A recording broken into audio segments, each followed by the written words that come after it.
हमें यहाँ पे डिस्कस करना है कि हमारा जो ह्यूमन एक्सक्रीटरी सिस्टम होता है वो काम कैसे करता है।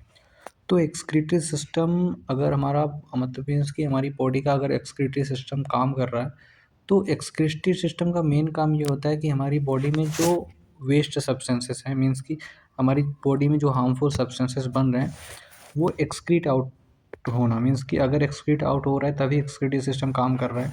अदरवाइज़ अगर हमारी बॉडी में एक्सक्रीट आउट हमारी बॉडी से सब्सटेंसेस एक्सक्रीट आउट नहीं हो रहा है, तो हमारी बॉडी में होता क्या है कि तब एक्सक्रीटरी सिस्टम काम नहीं करता। मीन्स कि एक्सक्रीटरी सिस्टम का मेन काम ये होता है कि हमारी बॉडी से जो वेस्ट सब्सटेंसेस होते हैं उनको रिमूव करना, मीन्स कि हार्मफुल सब्सटेंसेस को हमारी बॉडी से रिमूव करना होता है। ठीक है, तो यहाँ पे आता है कि जो हार्मफुल सब्सटेंसेस होते हैं उनके सोर्सेज क्या होते हैं, मीन्स कि हमारी बॉडी में हार्मफुल सब्सटेंसेस बन कहाँ से रहे या फिर हमारी बॉडी में हार्मफुल सब्सटेंसेस आ कहाँ से रहे। तो ह्यूमन एक्सक्रीटरी सिस्टम डिस्कस करने से पहले हमें डिस्कस करना है कि हमारी बॉडी में जो हार्मफुल सब्सटेंसेस आ रहे हैं वो आ कहाँ से रहे हैं। तो सबसे पहले हमें ये देखना है कि हार्मफुल सब्सटेंसेस आ कहाँ से रहे हैं। तो सोर्स ऑफ हार्मफुल सब्सटेंसेस में हमारे आएंगे, फूड आता है हार्मफुल सब्सटेंसेस में, बायोकेमिकल रिएक्शंस आते हैं, बायोकेमिकल रिएक्शन में हो गया सेलुलर रिस्पायरेशन हो गया। अब ये जो हार्मफुल सब्सटेंसेस हैं इनको हम एक्सक्रीटरी सिस्टम, अब ये जो हार्मफुल सब्सटेंसेस होते हैं ये मेनली क्रिएट कब होते हैं, ये मेनली बनते तब हैं जब हमारी बॉडी में डाइजेशन होता है और बायोकेमिकल रिएक्शंस होते हैं। तो बायोकेमिकल रिएक्शंस में जैसे कि सेलुलर रिस्पायरेशन हो रहा है तो वहाँ पे भी हार्मफुल सब्सटेंसेस बनते हैं। अब यही इसी हार्मफुल सब्सटेंसेस का हमें रिमूवल करना होता है बॉडी से। ठीक है, देन यहाँ सेकंड पैराग्राफ में क्या है कि ये जो हार्मफुल सब्सटेंसेस होते हैं इन सब्सटेंसेस को हम यूज़ कर सकते हैं, मीन्स कि एज अ फर्टिलाइज़र यूज़ कर सकते हैं। जैसे कि to remove waste material from our body some salts, यहाँ पे क्या होता है कि कुछ ऐसे साल्ट्स होते हैं जिनको हम अपनी बॉडी से रिमूव करते हैं। एंड नाइट्रोजनस कंपाउंड, कुछ ऐसे नाइट्रोजनस कंपाउंड होते हैं जैसे कि यूरिया, यूरिक एसिड। अब ये जो यूरिया और यूरिक एसिड होता है इसको हम फर्टिलाइज़र बनाने के लिए यूज़ करते हैं। देन क्या होता है ये मीन्स कि नेचुरल फर्टिलाइज़र बनाने के लिए यूज़ करते हैं। देन यहाँ पे क्या है कि अब यहाँ पे होता ये है कि regulate amount of water in our body, organs of excretory system, मतलब कि हमारी एक्सक्रीटरी सिस्टम में जो ऑर्गन इन्वॉल्व है वो कौन सा ऑर्गन है। तो हमारी एक्सक्रीटरी सिस्टम में किडनी इन्वॉल्व है, मीन्स कि हमारी एक्सक्रीटरी सिस्टम में किडनी इन्वॉल्व है जो क्या करती है ब्लड को फिल्टर आउट करती है, मीन्स कि ब्लड को फिल्टर करती है। तो यहाँ पे किडनी का स्ट्रक्चर है, मीन्स यहाँ पे क्या है कि किडनी के कितने पार्ट्स हैं, मीन्स कि जो इसके स्ट्रक्चर हैं इसमें कौन कौन से कंपोनेंट हैं या फिर कौन कौन से पार्ट्स हैं। ये जो एरो दिख रहा है ये हमारा ऑक्सीजनेटेड ब्लड को रिसीव करता है, मीन्स कि इसके थ्रू किडनी के अंदर ऑक्सीजनेटेड ब्लड आता है। ऑक्सीजनेटेड ब्लड का मतलब कि उसमें ऑक्सीजन होता है बट ऑक्सीजन के साथ वेस्ट मटेरियल भी होता है।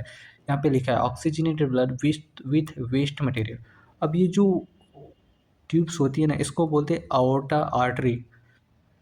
अब ये जो अओर्टा आर्टरी होती है आगे चल के डिवाइड करती है तो वो बनाती है रीनल आर्टरी। रीनल मीन्स क्या होता है, रीनल मीन्स किडनी होता है।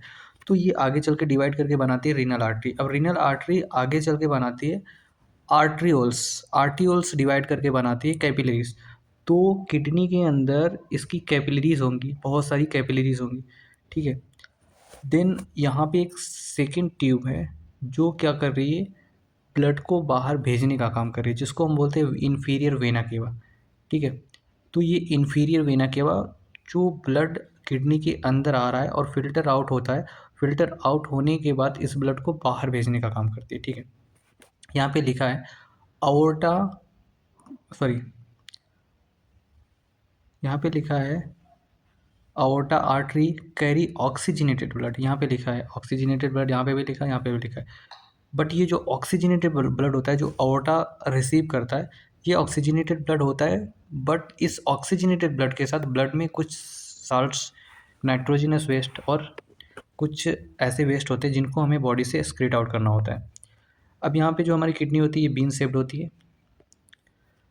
अब यहाँ पे अगर हम वेन की बात करें, अगर वेन डिवाइड कर रही है, सॉरी वेना केवा डिवाइड कर रही है तो रीनल वेन बनाती है, रीनल मीन्स किडनी होता है। अगर आर्टा डिवाइड कर रही है तो रीनल आर्टरी बनाती है। देन क्या करता है, देन होता क्या है कि ये जो हमारी किडनी होती है किडनी के जस्ट बगल से क्या होता है, मीन्स कि किडनी के से एक ट्यूब लाइक स्ट्रक्चर निकलती है जिसको हम बोलते हैं यूरेटर।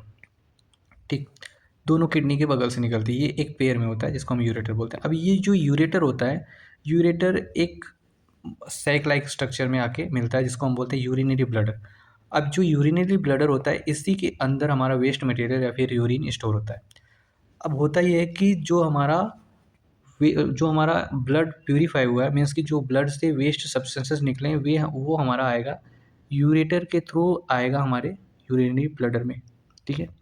इस यूरेटर के थ्रू आएगा हमारी यूरिनरी ब्लडर में। यूरिनरी ब्लडर में आया, यूरिनरी ब्लडर में स्टोर हुआ। अब होगा क्या है कि ये जो हमारे यूरिनरी ब्लडर होता है, ये मस्कुलर स्ट्रक्चर होता है, मीन्स कि ये मसल से बना होता है, जो एक्सपेंड और कॉन्ट्रैक्ट होता है। एक्सपेंड और कॉन्ट्रैक्ट होता है तो जस्ट यूरिनरी ब्लडर से लगा हुआ यूरेथ्रा होता है, जो एक ट्यूब लाइक स्ट्रक्चर होता है, जो वेस्ट सब्सटेंस को बॉडी से बाहर पास आउट करने का काम करता है, मतलब बॉडी से बाहर निकालने का काम करता है, ठीक। अब होता ये है कि हमारा जो यूरिनरी ब्लडर होता है, ये कंट्रोल करता है हमारा नर्वस सिस्टम, मीन्स कि ये हमारा नर्वस सिस्टम द्वारा कंट्रोल होता है। मीन्स कि अगर यूरिनरी ब्लडर फील हुआ तो नर्वस सिस्टम हमारा क्या करेगा, मैसेज भेजेगा कि हमारा जो यूरिनरी ब्लडर है फील हो गया है, अब वो जो वेस्ट सब्सटेंस है हमारी बॉडी से एक्सक्रीट आउट करना है, ठीक है। ये होता है हमारा यूरिनरी सॉरी नर्वस सिस्टम का काम, जो मतलब कि जो नर्व यूरिनरी ब्लडर से कनेक्टेड होता है। अब यहाँ पे हमें ये डिस्कस करना है कि होता क्या है इसमें। तो मीन्स कि ये जो हमारा किडनी है, ये वर्किंग कैसे करता है, मीन्स कि ये काम कैसे करता है। तो ये काम ऐसे करता है, इस किडनी की जो यूनिट होती है नेफ्रॉन, तो इसमें जो सबसे मेन काम होता है वो नेफ्रॉन ही करता है। मीन्स कि ये मेन जो किडनी है ना, ये कई नेफ्रॉन से मिल के बनी है, तो इसके अंदर जो मेन काम करता है फिल्ट्रेशन का, वो नेफ्रॉन ही करता है। तो हमें ये डिस्कस करना है कि नेफ्रॉन वर्क कैसे करता है। तो सबसे पहले ये देख लो कि क्या होता क्या है कि जो ऑक्सीजनेटेड ब्लड होता है ना, वो ऑक्सीजनेटेड ब्लड कैपिलरीज से, यहाँ पे लिखा है एंड ऑक्सीजनेटेड ब्लड, वही पे जो मैं बता रहा हूँ, यहाँ पे जो हमारी कैपिलरीज अंदर ना, यही मैं डिस्कस कर रहा हूँ। Oxygenated blood cross from the capillaries of the kidney. अब यहाँ पे जो किडनी के अंदर जो कैपिलरीज है ना, वहाँ से हमारी ऑक्सीजनेटेड ब्लड क्या होती है, पास होती है। तो पास होता है तो क्या होता है कि जो O2 होता है वो डिफ्यूज़ हो जाता है, मतलब कि जो O2 होता है वो हमारे कैपिलरीज में आ जाता है, ठीक है। O2 हमारी कैपिलरीज में आ जाता है डिफ्यूज़ होने के बाद, और जो हमारा CO2 होता है वो चला जाता है कहाँ पे, and CO2 goes to kidney are capillaries, sorry CO2 blood goes to vein are capillaries, means कि ये कैपिलरी वेन, सॉरी जो वेन की कैपिलरीज होती हैं वहाँ पे ये चली जाती हैं। And deoxygenated blood goes through vena cava, और ये जो डीऑक्सीजनेटेड ब्लड वेन की कैपिलरीज में गई है, वो कैपिलरीज से अब कहाँ पे जाएगा, वेन्यूल में, वेन्यूल से वेन में, रीनल वेन में, रीनल वेन से वेना केवा में जाती है, ठीक। अब यहाँ पे ये आ रहा है कि जो हमारा किडनी होता है ये एरोबिक रिस्पायरेशन करता है, मीन्स कि respiration with in presence of oxygen, जिससे क्या होता है CO2 और एनर्जी का फॉर्मेशन होता है। अब नेक्स्ट में हमें ये देखना है कि जो हमारा नेफ्रॉन होता है ये काम कैसे करता है, हमारी बॉडी में जो हमारा किडनी का यूनिट होता है नेफ्रॉन, वो काम कैसे करता है, मीन्स कि ब्लड को फिल्टर कैसे करता है। अब यहाँ पे जो हमें ये स्ट्रक्चर दिखा रहे हैं, ये स्ट्रक्चर हमारा नेफ्रॉन का है, सॉरी ये जो हमारा स्ट्रक्चर है ये नेफ्रॉन का है, ठीक है। ये नेफ्रॉन का स्ट्रक्चर है। तो नेफ्रॉन का जो स्ट्रक्चर होता है उसमें जो मेन रोल प्ले करता है वो ये वाला रोल प्ले करता है, मीन्स कि ये वाला जो पार्ट होता है नेफ्रॉन का, ये वाला जो पार्ट होता है, ये वाला पार्ट, ये क्या करता है, ये मेन रोल प्ले करता है ब्लड के फिल्ट्रेशन, ब्लड के फिल्ट्रेशन में ये मेन रोल प्ले करता है। तो काम कैसे करता है ये देख लेते हैं।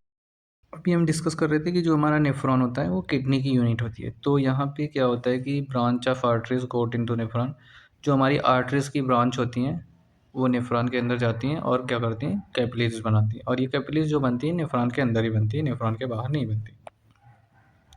अब ये होता क्या है, the branch of aorta called, sorry the branch of ureter collect the waste material. अब यहाँ पे क्या होता है कि अब मतलब यहाँ पे होता है कि जो हमारा यूरेटर का ब्रांच होता है वो भी नेफ्रॉन के अंदर होता है, मीन्स किडनी के अंदर होता है, और जो हमारा कैपिलरीज की ब्रांच होती हैं, सॉरी आर्टरीज की ब्रांच होती हैं, वो भी हमारे इसी के अंदर होती है, और जो हमारी वेन की ब्रांच होती है वो भी हमारी किडनी के अंदर होती है। तो होता या ये है कि ये जो हमारा फिगर है, हमको इस फिगर से हमें समझना है कि होता क्या है इसके अंदर, ठीक है। तो होता ये है कि जो हमारा ये वाला आर्टरी है, ठीक है, ये जो आर्टरी है हमारी, ये करती क्या है कि ये हमारा ऑक्सीजनेटेड ब्लड को लेके आती है, ठीक है। ये आर्टरी हमारी ऑक्सीजनेटेड ब्लड को लेके आती है, बट ये जो ऑक्सीजनेटेड ब्लड होता है, ऑक्सीजनेटेड ब्लड के साथ-साथ ये डर्टी ब्लड होता है, मीन्स कि ऑक्सीजन के साथ कई सारे वेस्ट सब्सटेंसेस भी इस ब्लड के अंदर होते हैं, ठीक है? तो होता ये है कि जो ऑक्सीजनेटेड ब्लड होता है, ये ग्लोमेरुलस से क्या करता है, ग्लोमेरुलस से पास होता है, ये हमारा ग्लोमेरुलस होता है, ठीक है? इससे पास होता है, इसको हम बोलते हैं वोमेन कैप्सूल्स, और ये जो होता है हमारा ग्लोमेरुलस होता है। अब जब यहाँ से ये पास होता है, तो जो ग्लोमेरुलस होता है, ये कैपिलरीज़ होती हैं, ठीक है? जो स्मॉल पोर कंटेन करती हैं, या फिर जिसके अंदर स्मॉल स्पोर्स होते हैं। अब ये जो स्मॉल पोर होते हैं ना, इन स्पोर्स से क्या होता है कि जो ब्लड का फ़िल्ट्रेट होता है, वो रिस्क क्या होता है, ये जो ट्यूब है ना, जो यूरेटर है, इसके अंदर आ जाता है, ठीक है? ये जो यूरेटर है, इसके अंदर आ जाता है, ठीक? अब होता ये है कि जब ये यूरेटर के अंदर आता है, ठीक?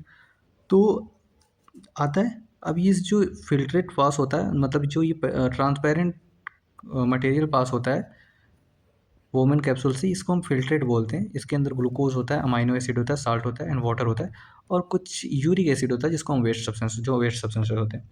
अब पास आउट होता है, तो होता क्या है कि ये जो हमारी ये और ये यहाँ से यहाँ तक की जो डक्ट है ना, ये जो डक्ट है, ये डक्ट के चारों तरफ कैपिलरीज़ लगी हैं, वेन और आर्टरीज़ की कैपिलरीज़ लगी हैं, ठीक है?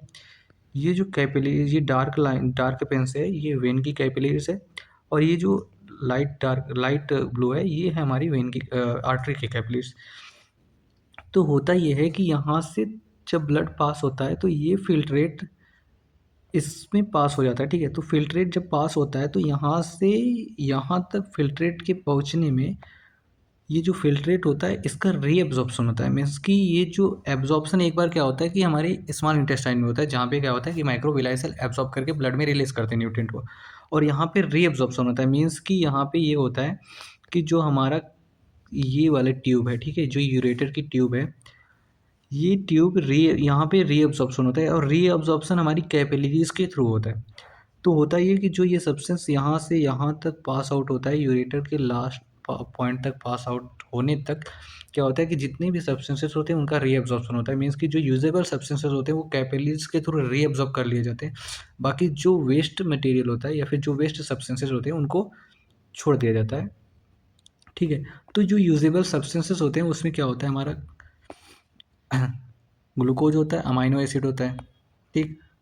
अब ये रीअब्ज़ॉर्प्शन हुआ, रीअब्ज़ॉर्प्शन में क्या होता है कि कैपिलरीज़ इन्वॉल्व होता है। देन होता ये है कि अब यहाँ से आया, फ़िल्ट्रेट गया, अब ये जो ब्लड होता है, ये यहाँ से आता है, देन ये आता है हमारा वेन क्लीन ब्लड। अब जो ये यहाँ से जो देखो, यहाँ पे जो आर्टरी की कैपिलरीज़ थी, वेन की कैपिलरी से कनेक्टेड थी।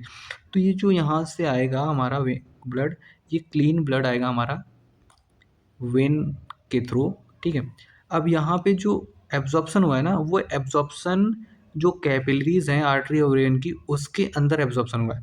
तो ये जो एब्ज़ॉर्प्शन हुआ है, इसमें वेस्ट मटेरियल को छोड़ के क्या-क्या रहेगा, वेस्ट मटेरियल को छोड़ के हमारा रहेगा, जितने भी यूजेबल सब्सटेंसेस रहेंगे, सब इस एब्ज़ॉर्प्शन के अंदर रहेंगे, मीन्स कि इस ब्लड के अंदर रहेंगे। ये होता है हमारा फंक्शन ऑफ नेफ्रॉन, मीन्स कि हमारी जो यूनिट है किडनी की, नेफ्रॉन, वो काम कैसे करती है, ठीक है?